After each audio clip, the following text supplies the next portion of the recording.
ನಮಸ್ಕಾರ ಸ್ನೇಹಿತರೆ, ಜ್ಯೋತಿಷ್ಯ ಕಲ್ಪವೃಕ್ಷ ಚಾನಲ್ಗೆ ನಿಮ್ಮೆಲ್ಲರಿಗೂ ಆದರದ ಸ್ವಾಗತ. ಸ್ನೇಹಿತರೆ, 2025 ನವೆಂಬರ್ ತಿಂಗಳಿನ ಋಷಭ ರಾಶಿಯವರಿಗೆ ಗೋಚಾರದ ದ್ವಾದಶ ರಾಶಿಗಳ ಶುಭ ಅಶುಭ ಫಲಗಳನ್ನು ತಿಳಿಯೋಣ. ಇನ್ನು ನಮ್ಮ ಚಾನಲ್ಗೆ ಸಬ್ಸ್ಕ್ರೈಬ್ ಆಗಿಲ್ಲ ಅಂದರೆ ದಯವಿಟ್ಟು ಈಗಲೇ ಸಬ್ಸ್ಕ್ರೈಬ್ ಮಾಡ್ಕೊಳ್ಳಿ, ನೋಟಿಫಿಕೇಶನ್ ಬೆಲ್ ಐಕನ್ ಕ್ಲಿಕ್ ಮಾಡಿ, ನಂತರ ನಿಮ್ಮ ಸ್ನೇಹಿತರಿಗೆ ಶೇರ್ ಮಾಡಿ. ಸ್ನೇಹಿತರೆ, ಇನ್ನು ಆರೋಗ್ಯದ ವಿಚಾರದಲ್ಲಿ ಎಚ್ಚರ ವಹಿಸಿ. ಯಾವುದೇ ರೀತಿಯ ಕೆಲಸ ಕಾರ್ಯಗಳನ್ನು ಆತುರದಿಂದ ಮಾಡಬೇಡಿ.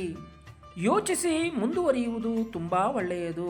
ಕುಟುಂಬದಲ್ಲಿ ಹಣಕಾಸಿನ ವಿಚಾರಕ್ಕೆ ಮನಸ್ತಾಪ ಉಂಟಾಗುವ ಸಾಧ್ಯತೆ ಇರುವುದು. ನೀವು ಮಾಡುತ್ತಿರುವ ಎಲ್ಲ ರೀತಿಯ ವ್ಯವಹಾರಗಳು ಸ್ವಲ್ಪ ಮಟ್ಟಿಗೆ ನಿಧಾನವಾಗುವುದು. ಇನ್ನು ವಿವಾಹ, ಗೃಹಪ್ರವೇಶ, ಗೃಹಾರಂಭ ಈ ರೀತಿಯ ಶುಭ ಕಾರ್ಯಗಳನ್ನು ಮುಂದೂಡುವುದು ಒಳ್ಳೆಯದು. ಇನ್ನು ಸರ್ಕಾರಿ ಕೆಲಸಗಳಿಗೆ ಸಂಬಂಧಪಟ್ಟ ಎಲ್ಲ ರೀತಿಯ ವ್ಯವಹಾರಗಳು ನಿಮಗೆ ಸ್ವಲ್ಪ ಮಟ್ಟಿಗೆ ನಿಧಾನವಾಗುವುದು.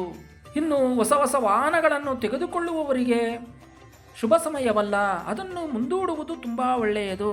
ಬೇಕರಿ, ಹೋಟೆಲ್ ವ್ಯಾಪಾರಸ್ಥರಿಗೆ ಹೆಚ್ಚಿನ ಲಾಭವು ಸಿಗುವುದು. ಕೃಷಿಗೆ ಸಂಬಂಧಪಟ್ಟ ಔಷಧಿ ವ್ಯಾಪಾರಿಗಳಿಗೆ ಒಳ್ಳೆಯ ಶುಭ ಫಲವು ಸಿಗುವುದು, ಒಳ್ಳೆಯ ಲಾಭವು ಹೆಚ್ಚುವುದು. ನಂತರ ಸ್ಟೀಲ್, ಕಬ್ಬಿಣ, ಸಿಮೆಂಟ್ ವ್ಯಾಪಾರಿಗಳಿಗೆ ಒಳ್ಳೆಯ ಲಾಭ ಸಿಗುವುದು. ನಿಮ್ಮ ಮಕ್ಕಳಿಗೆ ಒಳ್ಳೆಯ ವಿದ್ಯಾಭ್ಯಾಸವು ಲಭಿಸುವುದು. ನಿಮ್ಮ ಪತಿಯ ಆರೋಗ್ಯದಲ್ಲಿ ಏರುಪೇರು ಉಂಟಾಗುವುದು. ಸ್ನೇಹಿತರೆ, ವಾಹನಗಳನ್ನು ಚಲಾಯಿಸುವಾಗ ಎಚ್ಚರ ವಹಿಸಿ. ವಿಶೇಷವಾಗಿ ರೇಷ್ಮೆ ಬಟ್ಟೆ ವ್ಯಾಪಾರಿಗಳಿಗೆ ಒಳ್ಳೆಯ ಲಾಭ ಸಿಗುವುದು. ಇನ್ನು ವ್ಯವಸಾಯ, ಕೃಷಿ ಮಾಡುವವರಿಗೆ ಅವರ ಬೆಳೆದ ಬೆಳೆಯಲ್ಲಿ ಒಳ್ಳೆಯ ಲಾಭವು ಸಿಗುವುದು.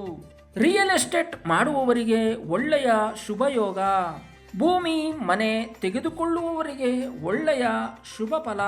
ಉದ್ಯೋಗಕ್ಕಾಗಿ ವಿದೇಶ ಪ್ರಯಾಣ ಮಾಡುವವರಿಗೆ ಒಳ್ಳೆಯ ಶುಭಯೋಗ ಲಭಿಸುವುದು. ಇನ್ನು ನೀವು ಮಾಡುತ್ತಿರುವ ಉದ್ಯೋಗ, ಆಫೀಸಲ್ಲಿ ಸ್ನೇಹಿತರಿಂದ ಮನಸ್ತಾಪ ಆಗುವ ಸಾಧ್ಯತೆ ಇರುವುದು. ಇನ್ನು ಹೆಚ್ಚಿನ ಸಂಪಾದನೆಗಾಗಿ ಉದ್ಯೋಗವನ್ನು ಬದಲಾಯಿಸುವವರಿಗೆ ಉದ್ಯೋಗ ಬದಲಾಯಿಸುವುದನ್ನು ಮುಂದೂಡುವುದು ಒಳ್ಳೆಯದು.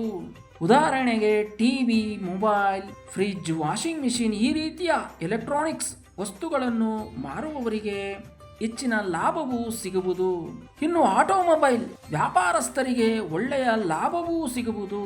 ಸ್ನೇಹಿತರೆ, ನಿಮ್ಮ ಮೂಲ ಜಾತಕದ ಶುಭ ಗ್ರಹಗಳಿಂದ ಹೆಚ್ಚಿನ ಶುಭ ಫಲಗಳನ್ನು ನೀವು ಕಾಣುವಿರಿ.